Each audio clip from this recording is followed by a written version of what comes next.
Hi, I'm Dr. Dan Ratner. As we explore the mind-body connection and the incredible power that each of our individual minds plays in our health and happiness, we gain new insights into ourselves, what it means to be a person, and what we can do about our lived experience. Today, I'm going to introduce you to the ideas I came to understand for myself about how mind-body issues work and the system I developed for my short-term consultations with people to bring you the best information I can to assist you in getting better as quickly as possible. If you haven't already, click subscribe, ring the bell for notifications, and put your comments below. All right, so let's start with a review of what a mind-body issue is. First of all, it is not in your head. It's not made up. What it is an experience in the mind that has an actual physiological effect in your body. I did want to remind you, by the way, that these kind of symptoms can come up head to toe, all kinds of things. My rule of thumb is if the body can do it, a mind-body process can use it. That sounds like a very pithy rhyme, but I've honed it over time, but that is really true. So I wanted to explain how I came to understand things. When I discovered Dr. Sarno, I had already known that emotions and stress could cause some kind of physical issues, but I didn't understand it precisely. Dr. Sarno is great at helping us to understand what kinds of emotional issues can lead to a mind-body experience and how that plays out some. But one thing I found with him is that I wanted something more specific, and this is what I hear from my audience and from people all the time. But how? How do I do it?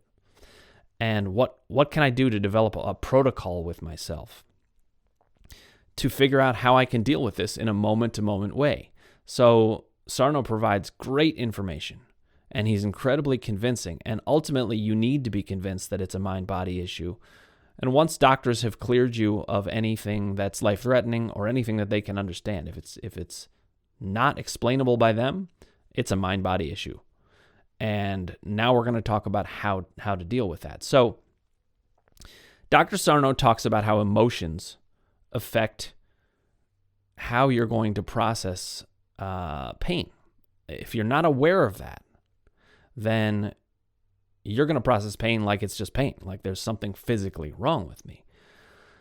He laid out that in his patients, the emotions were driving things a lot of the time. But here's what I found out. That wasn't enough.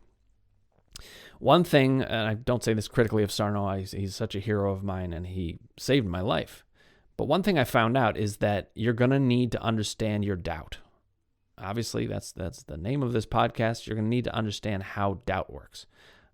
Then as I explored further, I found there was another dynamic that was also at play. And that is something that I call power. So I wanted to lay out how I think about these things.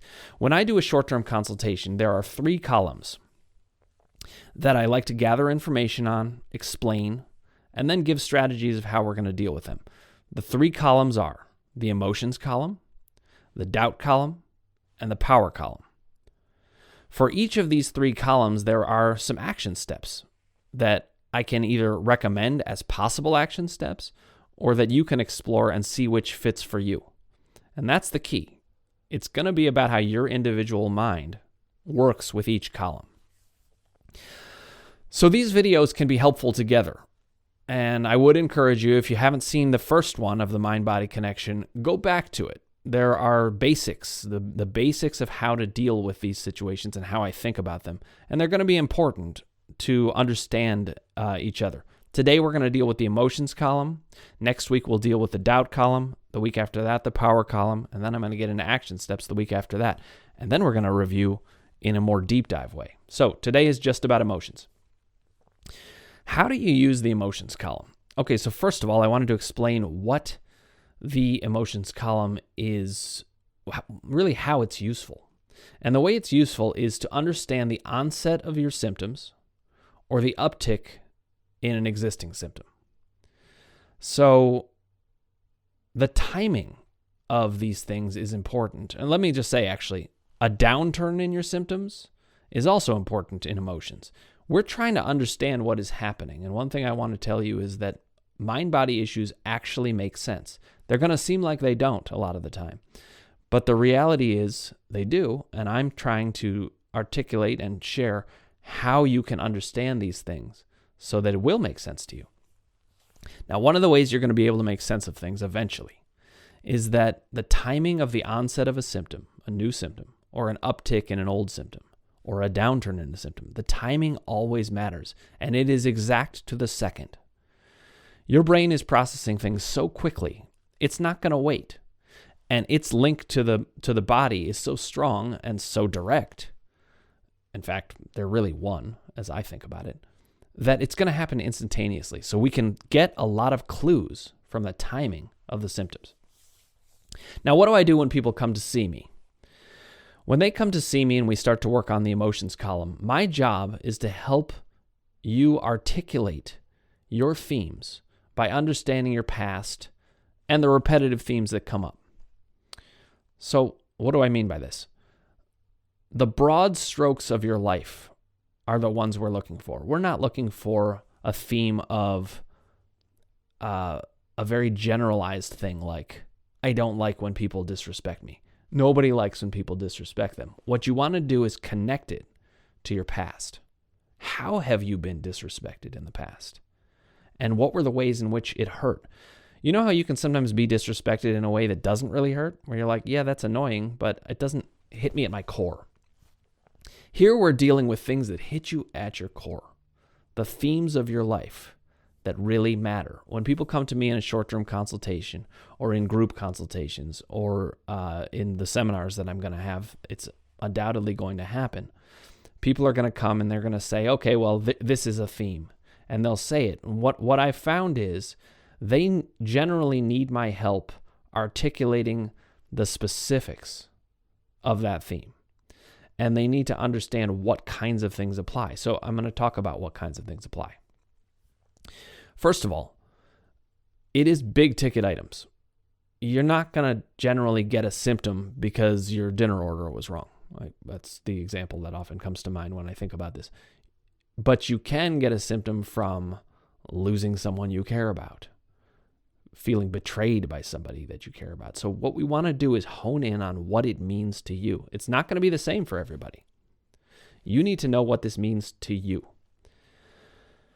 Now, when you understand an emotional component and how it has led to the physical symptom, you won't believe it. You won't think of it as a physical symptom anymore. You'll think of it as a physical manifestation of an emotion. And that is when the symptom can just drain away. Your doubt will be gone. So we need to understand with a lot of specificity what happened. I want to underline that point. It's the specifics. That's where we really nail the symptoms. Doctors say that stress can cause physical issues. But that's so general that, it's true, and I appreciate that doctors are recognizing that, and we know doctors do such a great job with so many things. So this is not maligning doctors. But when doctors say that, or in society when we say these things, stress causing a physical response, it's not enough. We need to know what specifically. What was the specific emotional experience that you had?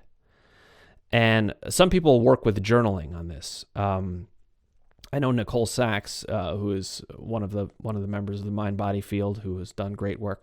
She talks about journaling a lot. Journaling is great for identifying these emotional themes.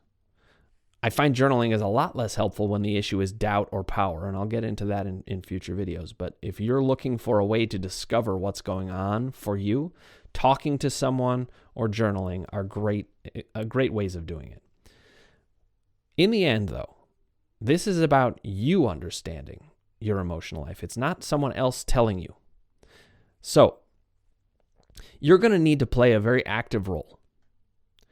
I say this to people a lot of the time. They come to me and they want me to alleviate their pain, and I totally understand that. And I can do it. But I need them to be an active partner in recognizing that ultimately this comes down to whether they understand it. So if you're trying to deal with this and what I'm saying to you isn't clicking yet, you've got questions. So ask them. In fact, you can put them in the comments below here. I will answer. You need to know the answers to these questions because it is through certainty and inner peace that these symptoms will go away. Now, if the symptoms are not changing as you're looking at the emotions, it's one of three things. And this is the kind of thing I like to say a lot. I like to simplify it so that you know it's not 100 million different things you have to choose from. There are three things that are going to make it so that symptoms aren't changing when you're looking at emotions.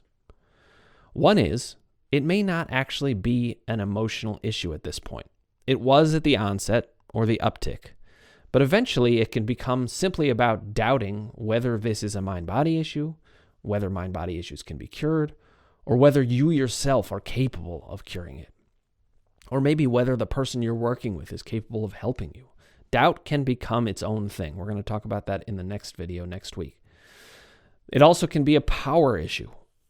Power is about your relationship with yourself and whether that's going well. If you're not feeling powerful in relation to you or other people or your symptoms, that alone can make the symptoms persist.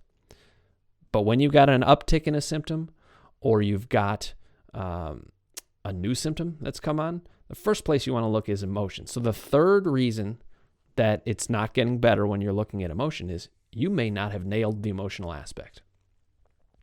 That's why I put a lot of emphasis on getting specific. A lot of times you'll say, oh, I didn't like this experience. That's not specific enough for you to disable the unconscious aspect of the emotional experience. It's got to be made conscious.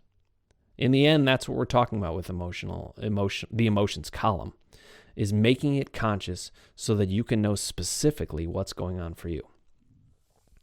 So I do want you to keep an eye out for next week's video on doubt and the following week on power. These all fit together to provide a lot of what you need to get better. Now, I'm sure you guys do have questions about what I said, how to get specific. So put your comments below. I'm going to continue to talk about that. You're going to hear about the emotions column. When we circle back to it, I'm going to get into the specifics. How do I articulate this? How do I help you articulate your themes? But in the meantime, this gives you some guidelines to go on, and you can get to work on trying to understand your emotion column and how it can be applied to reduce your pain. So if you haven't already, click subscribe, ring the bell for notifications, and put your comments below, and thank you for watching.